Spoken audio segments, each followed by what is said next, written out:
ይሸትባቸዋል። የድፍረቱ ድፍረት ምን ቢበላ ነው ሰውየው በዚህ ልክ እንትኑ የተሞላ? እኔ ግራ አረም አንዳንዴ ቆም ብላችሁ ስታዩ እኮ የሆነ ሌባ የሆነ ወንጀለኛ ሲያዝ አንገቱን ስብር አድርጎ የሚጠየቀውን እንኳን በአግባብ መመለስ። እሱ ግነት እነ ልዑል ጥፋተኛ፣ አበበ ደግሞ ንጹህ እንደሆነ ነው የሚያስበው። ጥፋቱን እንኳን አምኖ እንኳን ሊቀበል አልቻለም ሰውየው። ምን ቢያረግ ነው ማለት ምን ቢኖረው ነው? ምንስ ቢሰራ ነው ይሄን ያክል ራሱን እንደ እንትን አድርጎ የሚቆልለው? ምንም የጸጸት እንትን እንኳን አይታይበትም ሰውየው። ምን አይነት ኧረ በስመ አብ! እኔ እስካሁን ድረስ ስንት ሰው ስንት እንትን አይቻለሁ። በዚህ ልክ ታምራት እንኳን ስህተቱን አምኖ ይቅርታ ጠይቋል። የእውነት አሁንም እነሱ ቤት ናቸው ያሉት። እኔ እኮ በጣም ግራ የሚያጋባኝ ነገር ኦሬዲ የሚፈልገውን ይጠይቅና ከዛ በኋላ ወስደው ካላሳሰሯቸው ትልቅ ችግር ነው የሚፈጥሩባቸው። እነሱ ላይ ራሱ ቤታቸው ቁጭ አድርገው የሚቀልቧቸው ከሆነ ነገ ደግሞ እንትና ጠፋ ወይ እንትና ብለው ይመጣሉ። አበበ እንደሆነ ሰው እንደፈለገ ነው የሚነዳው። እንደዚህ ቁጭ ብሎ ስታዩት በጣም እንትን የሚመስላችሁ ሰውዬ ካነጋገሩ አሁን ላይ እኔ በጣም ብዙ የተረዳሁት ነገር ምን ያክል እንትን ቢኖረው ነው እንደዚህ ማለት በራሱ የሚተማመነው። ስህተት እንኳን አምኖ እንኳን ምንም አይነት ስህተት እንዳልሰራ ነው እየሆነ ያለው። ጭራሽ ቁጭ ብሎ ፊታቸው ላይ እንደዛ ጋሽዬ እንትኔ ሲል የነበረ ሰውዬ በአንድ ጊዜ ተቀያይሮ ሌላ ሰው መስሎ መጣ። አንተ እንደዚህ ያደርጋለሁ ልዑልንም እንደዚህ ያደርጋለሁ እያለ ድፍረቱ ብቻ። ኧረ በስመ አብ! እኔ ብቻ አላቅም። ፈጣሪ ይጠብቃቸው። ልዑልም ሆነ አቤልም ማናቸውንም እግዚአብሔር ይጠብቃቸው። እንደዚህ አይነት ሰው ደግሞ በጣም ከባድ ነው። ይዛችሁት ሆነ ሰርታችሁት በምንም ነገር ስትሉ በጣም አስቸጋሪ ነው ለነሱ የሚሆነው። ለነ ልዑል ደግሞ ልዑል ታውቃላችሁ በጣም ሰው አማኝ ነው። ሰዎችን በዛም ልክ ይወዱታል። በዛም ልክ እያያችሁት ነው። ያልሆነ ነገር ውስጥ አድርገው ሰርተው ነው የሚሄዱት የሚያመልጡት። አንዳንዴ ሰውን አምነሽ ያልሆነ ችግር ከምትገቢ ይሄ በተለይ አበበ የተባለው ሰውዬ እንደምታዩት ካነጋገሩ ጀምሮ የማታውቁት ሰው ነው የሆነባችሁ። እና ሞር ስለ ኤልሳ ማነው ስሟ የሞተችው ስለ ራሔል እንኳን ሲጠየቅ እዛ ቤት ውስጥ ስለ ሬሳ ምናምን እንትን ሲለው ምንም ነገር እንደማያውቅ እንደ አዲስ ሰው እየሆነ ነው። ያችኛዋም ተይዛ ሳለ እንደዚሁ ስታወራ እሷም ሊያ ነው ሊያ እሷም ስታወራ እንደዛው ነው። የሊያ ነገር አላቅም። ሁላችሁም አንዳንድ ልጆች እየጠየቃችሁ ነው ታስራ ነው ወይስ የት ናት እያላችሁ ነው። እኔ ስለ እሷ እስካሁን ድረስ ሲያወሩ አላየውም። ትታሰር ወይ እነሱ ቤት አስቀምጠዋት ይሆን? ቤታቸው መቼም የሌባ እንትኖች ቡድን ሆነዋል እኮ በየክላሱ እንትን ብለው እነሱ ጋር ነው የሚያስቀምጧቸው። እና እሱ የእሷ ራሱ አላቅም። ወዶ ብዙ ልጆች ጠይቃችሁኝ ነበረ። እናጣራለን። የእሷንም እስኪ እስር ቤት ናት ወይስ እነ ልዑል ጋ ናት የሚለውን እናያለን። ብቻ ፈጣሪ ይጠብቃቸው። ምንም አለ ምንም እንግዲህ ዋናው እኛ የምንፈልገው አቤል ነፃ መውጣቱን ነው። ሌላው ሁሉ ትርፍ ነው። ይህ ሁሉ ነገር እየሰራ እንደ ጥፋት እንኳን አምኖ ይቅርታ መጠየቅ ነበረበት አበበ። ግን ያ ሁሉ ስንት አመት 8 አመት ቀላል አይደለም። ቤት ውስጥ ቁጭ ብሎ ሲበላ ሲጠጣ እንደፈለገ ሲሽከረከርበት የነበረ ቤት እንደዚያ ሲያከብሩ የነበረን ሰው አሁን ደግሞ እሱ በሰርቶ እንኳን አይደለም ያመጣው ገንዘቡ በስርቆቴት የመጣ ገንዘብ የሚያኮራው መስሎት አነጋገሩ ሁሉ አለባበሱን ስለቀየረ ብቻ አነጋገሩ ሁሉ የተቀየረበት ሰውዬ ነውና አላቅም። ብቻ እግዚአብሔር መልካም ነገር እንትን ይበለን። ሁልጊዜም ነው የምላችሁ መልካሙ ነገር ጥሩ ነገር ስትሰሩ ነው መጨረሻችሁም የሚያምረው። ይሄ ሰውዬ መጨረሻው አያምርም። አሁን ላይ ለአሁኑ በጣም ትቢት በጣም እንትን መስሎታል፣ ግን ነገ ጧት አወዳደቁም አያምርም። ብቻ እነ ልዑል ምንም ነገር አይሆኑም።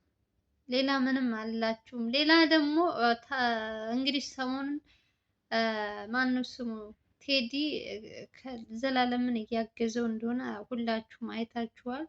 ዛሬ ደግሞ በጣም ትልቅ ችግር ውስጥ ገብቶ ነበረ። ሙሽራ ነው ምንድን ነው የተባለውን እያገዘ ባለበት እንግዲህ ቴዲ ችግር ውስጥ ገብቶ ነበር። በመሀል ሽጉጥ አውጥቶ ምናምን ያልሆነ ነገር እንትን ብሎ ማነው ስሙ ታምራት አልኩኝ። ቴዲ ተጎድቶ ነበረ ዛሬ። እግዚአብሔር ነው ያወጣው። የእውነት ሁልጊዜም እነሱ ቀደም ይላሉ። የዘላለም ጉዳት ሳያገግም ወደ ስራ ለመመለስ እሱን ለማገዝ ብሎ እሱ ራሱ ትልቅ ችግር ውስጥ ገብቶ ነበረ። እግዚአብሔር አውጥቶታል። ለማንኛውም ቴዲን ማለት ነው እንግዲህ አይታችሁት ከሆነ በዘላለም እንትን ላይ አዲሱ ቻናል ላይ የተለቀቀውን በጣም አስደንጋጭ ነገር መጨረሻ ላይ ሲጨው የነበረው ድምፅ ሰው መታ አልመታ እያልኩኝ በጣም እንትን ብዬ ነበር።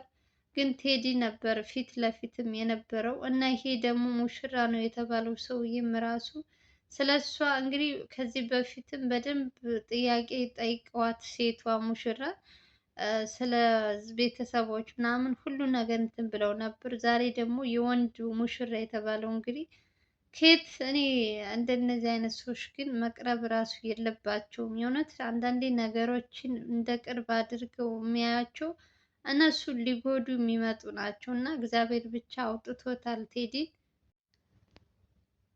እና እግዚአብሔር ይመስገን። ስለ ማን ነው ቴዲም አሁን ላይ ያው ምንም አልተጎዳም። ብቻ ሁሉም ነገር አልፏል። ዘላለም ያለበት ሁኔታ ትንሽ ከባድ ስለሆነ እሱን ለማገዝ ብሎ ነው ችግር ውስጥ እሱም ገብቶ ነበር። ለማንኛውም ወደዛኛው ጉዳይ ስመጣላችሁ እንግዲህ ሰውየው ትናንት ዕለትም ለልዑል ብር ልስጥህ የፈለግከውን ቼክ ልጻፍልህ እያለ ነበር። ዛሬም ትናንት የተናገረውን ነገር ለአቤል እየደገመለት ነው። አቤልንም ልክ እንደ ዘላለም ብር ከፈለክ እንደዚህ ላደርግልህ እስከ ማለት ድረስ ተዳፍሯል። እንግዲህ ሰውየው ከጀርባ እነማን የሆኑ እንደዚህ የልብ የልብ እንደሰጡት ባላቅም ብቻ በጣም ከባድ ያልሆነ ችግር ውስጥ እነሱን ሊከታቸው ነው። እነሱ በገንዘብ እና በእንትን የሚሰሩ ሰዎች አይደሉም። በመጀመሪያ ያለማወቁ ነው እንጂ ስንት ህዝብ ስንት ሰውን የሚያድኑ ጀግናዎች ናቸው። ለሀቅ የቆሙ ናቸው እንጂ በገንዘብ የሚገዙ የሰውን ልጅ ልክ እንደሱ የወረደ ወርዶ ገንዘብን ከሰው ይልቅ ገንዘብን የሚያስበልጡ ሰዎች አይደሉም። እሱ ራሱ ከነሱ መማር አለበት። እንደውም የሚማሩ ሰዎች አሉ። የሚገርማችሁ ነገር ይሄ ልጅ አሁን የተያዘው ራሱ ባለፈው እንግዲህ እያላችሁ ነበረ። ከይሄ ማነው ስሙ መኮንን የተባለው ሰውዬ በሱ ውስጥ እየሰራ እንግዲህ ማንነቱን ቀይሮ በወንጀለኞች ማለት ነው እየሰራ ነበር ብላችሁ ነበረ። በእንትና ቻናል አይቼዋለሁ። ማንነቱን ቀይሮ እንደዚህ እንደዚህ እያላችሁ ነበር ብዙዎቻችሁ በእኔ ኮሜንት ስር መታችሁ እና አሁንም ልክ እሱ ቤት ውስጥ አልተቀመጠም። አበበ የተባለው ሰውዬ አሁንም ከመኮንን ጋር እንደሚሰራ ምናምን እንግዲህ ልዑልም በፊትም ከሆነ ነገር እንትን እያለኝ ነው ምናምን ሲል ነበር። በስከ መጨረሻም እንግዲህ እጃቸው ውስጥ ገብቷል። መኮንን የተባለው ሰውዬም እንግዲህ በጣም ብዙ ባለሀብት የተባለ ሰው ነው፣ ግን የሚያሰራቸው የሚያስገባቸው ህገወጥ ነገሮች ናቸው። እግዚአብሔር ደግሞ አንድ ቀን ደግሞ እሱንም እጃቸው ውስጥ ይጣለውና የሚሰሩትን እያንዳንዳቸው ከየት ከየት እንደሚለቀሙ እንግዲህ እያያችሁ ነው። ለነ ልዑል ምንም አይነት ሰዓት ምንም አይነት እንትን አያስፈልጋቸውም። ሰው ራሱ ነው ወደ ራሳቸው መጥቶ እጅ የሚሰጠው።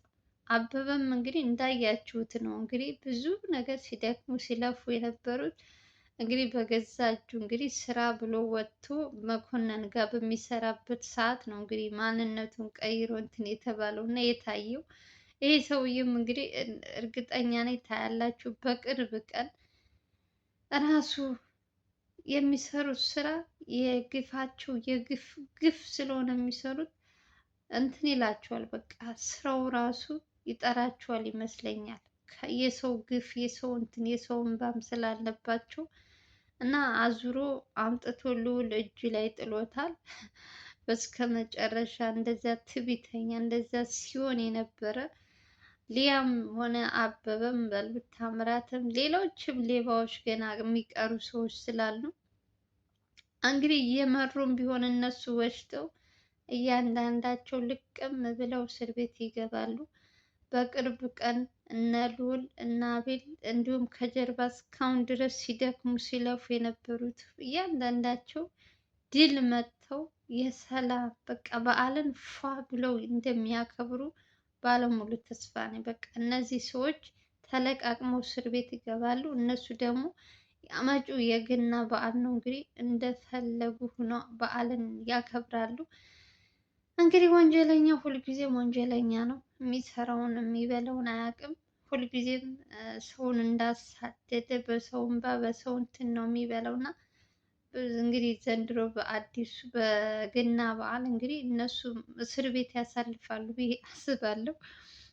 ለማንኛውም የምወዳችሁ እንግዲህ የዛሬው ቪዲዮን ይመስላል። ከተመቻችሁ ቪዲዮ ላይክ እና ሼር ማድረጋችሁ እንዳትረሱ። በሌላ ቪዲዮ እስከምንገናኝ ድረስ ደህና ሰንብቱ።